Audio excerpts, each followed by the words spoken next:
Greetings to the 12 tribes of Israel. I am Kohen Hamandishe.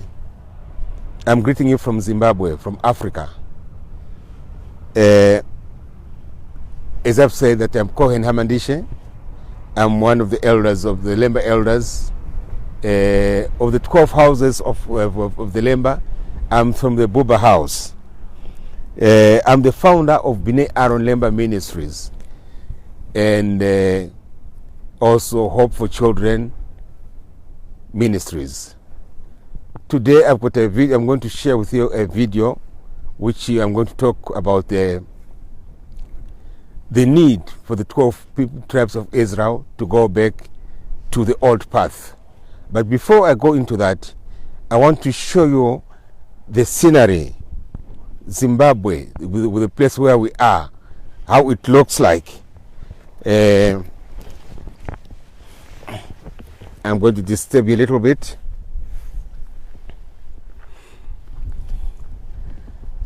This is a place called Gutu. It's a mountainous place with a lot of good mountains. I am on top of a hill, a mountain, which is called Rasa. And down there is a place called Gutu.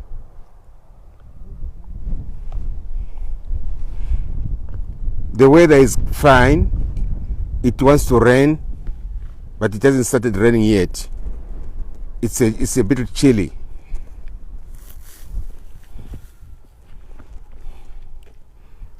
I'm here with my wife, who is helping me with the camera. And that road there where the vehicle is the road going to Harare. We're at a place 240 kilometers away from the capital city of Zimbabwe, in Harare. In this place here, we also have some Lemba people, a community of Lemba people who are based in this place. Shalom.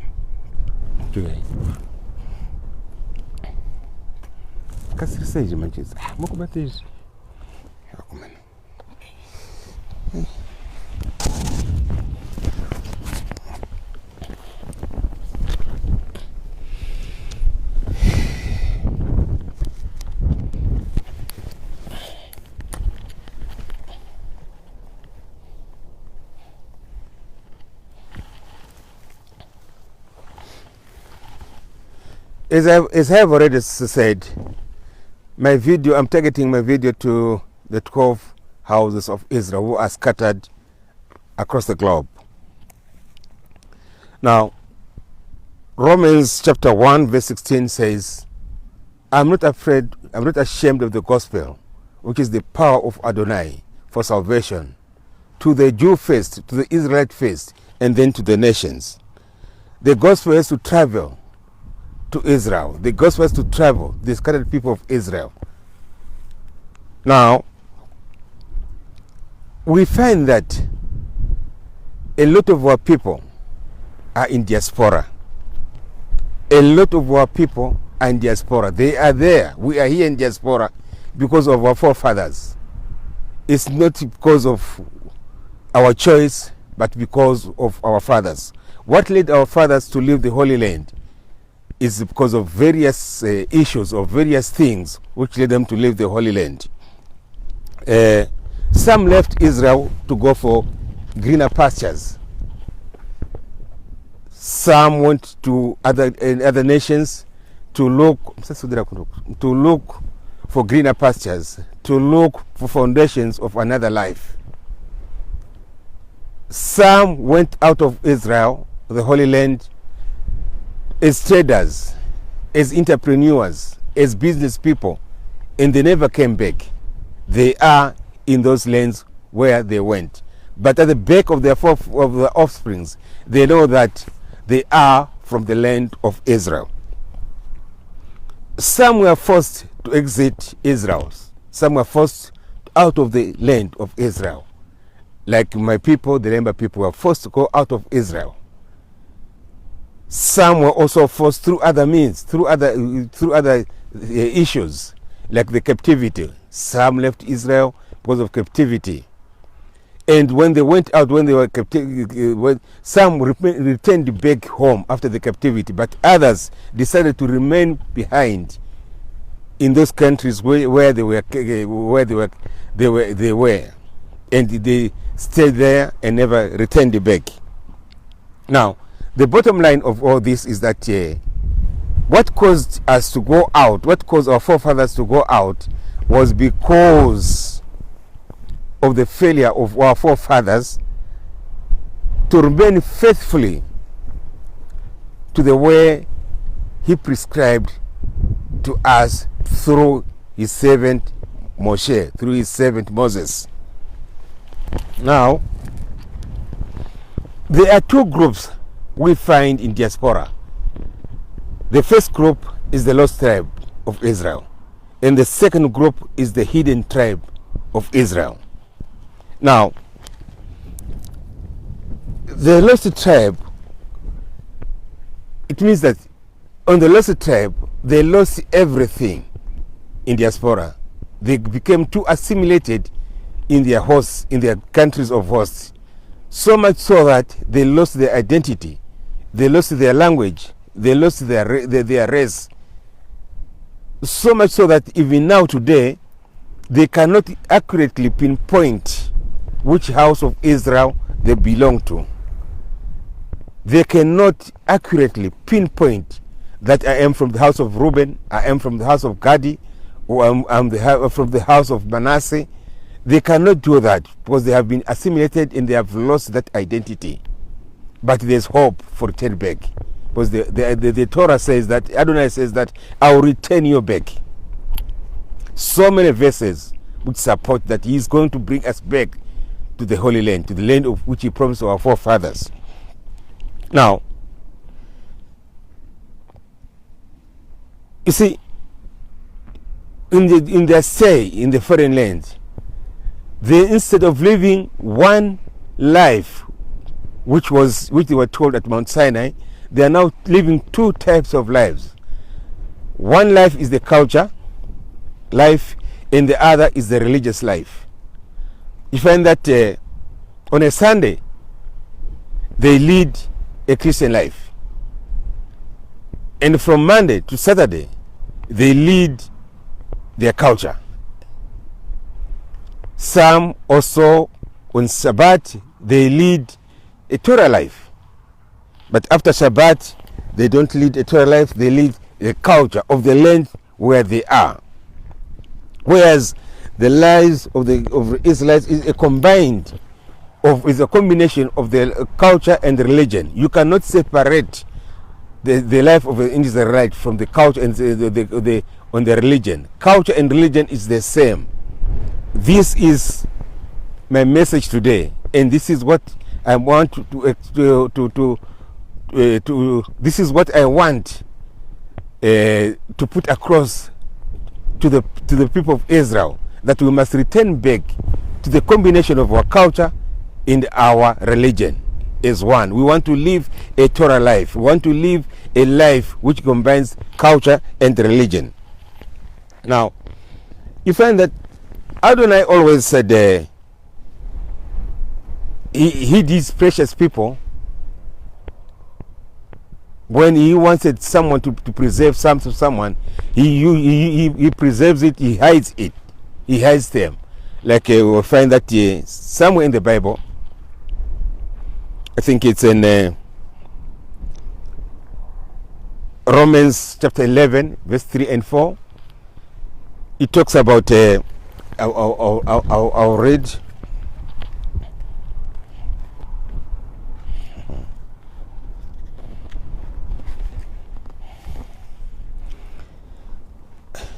This talks about the prophet Elijah. He was talking to Adonai on Romans 3, explains that, Adonai, they have killed all your prophets and overthrown your altars, and I am left, and they seek my life. But what does Adonai say? What is his reply to Elijah? He says, but what does the Adonai say to him? I have left for myself 7,000 men who have not bowed the knee to bow. That means I have reserved 7,000 people somewhere for my work, somewhere, who have not bowed to the bow, who have not bowed to the foreign god, to the foreign gods. Now, you also find that Adonai uses Africa as the refugee center for his chosen people, for his chosen individuals. He hides them in Africa. Individuals and groups. I'll explain that. Abraham, at one time, you know the story of Abraham, when there was a famine, he went to Africa, he went to Egypt to hide from the famine. Adonai told him to go to Africa and hide. Isaac was also supposed to go to Egypt, but on Genesis 26 verse 2, Adonai tells Isaac, said, don't go to Egypt, stay in the land where you are, and I'm going to bless you there. But you find that his child, his son, Joseph, Jacob, and the entire nation of Israel went to Egypt, went to Africa before they went to the promised land. Their stopover to the promised land was a 400-year period in Africa. We also find that even Yeshua, at one time, before he started his ministry, when he was still a baby, he had to go to Africa. Now, there is a massive discovery of our people, of the Lemba people in the African American community. A lot of our people are there. I don't know how they do it, but somehow, through DNA tests, it has been discovered that most of them are Lembas. And they have also discovered that some of them are from the house of Judah. I don't know how they do it. I don't know how they come to that. But we have a lot of our people in Africa. There's this thing which is going on today. There's this awakening which is going on today.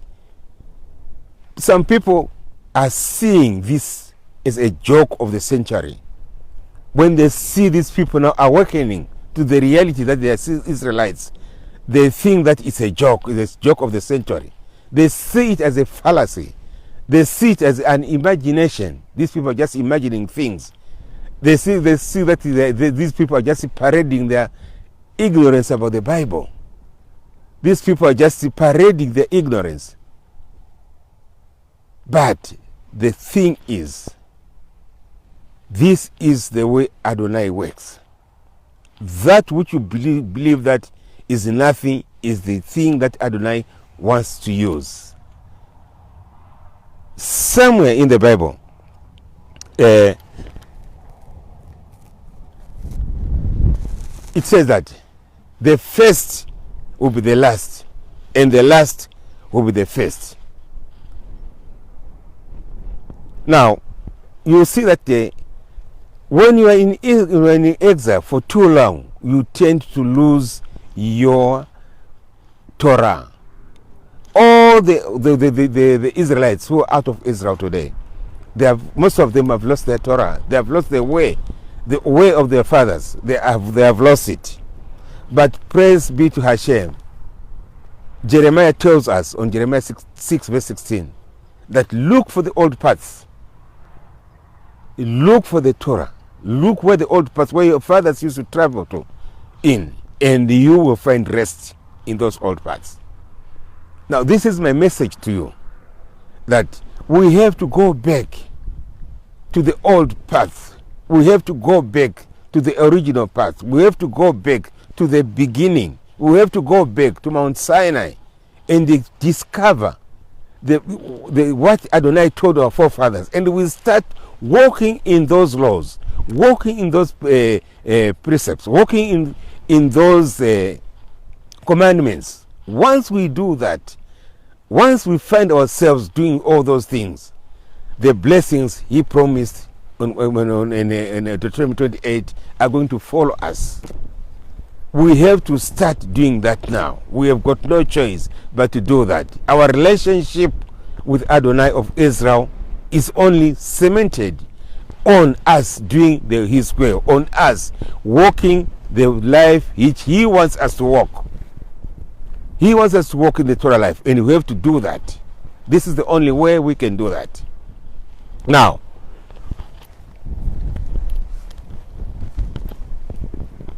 in the next coming few days, I'm going to also to do a short video on how we can start walking back to the old ways, how we can start searching for the old paths, using the Lemba model, how we are doing it, how we did it, how we preserved our culture, how we preserved our Torah for 2,600 years. We still have our Torah. We are still walking that, but it doesn't mean we have got the complete Torah. No, we have lost a lot, and we need to recover that. We are now on the path of recovering what we lost, and we are going to use that model so that we can go back to the original way our forefathers used to walk. I want to thank you so much for listening to me tonight, this afternoon. I want to thank you so much. Let's meet again before the end of the week, or early next week. We're going to have another video. Thank you so much. God Adonai bless you. Shalom. Shalom.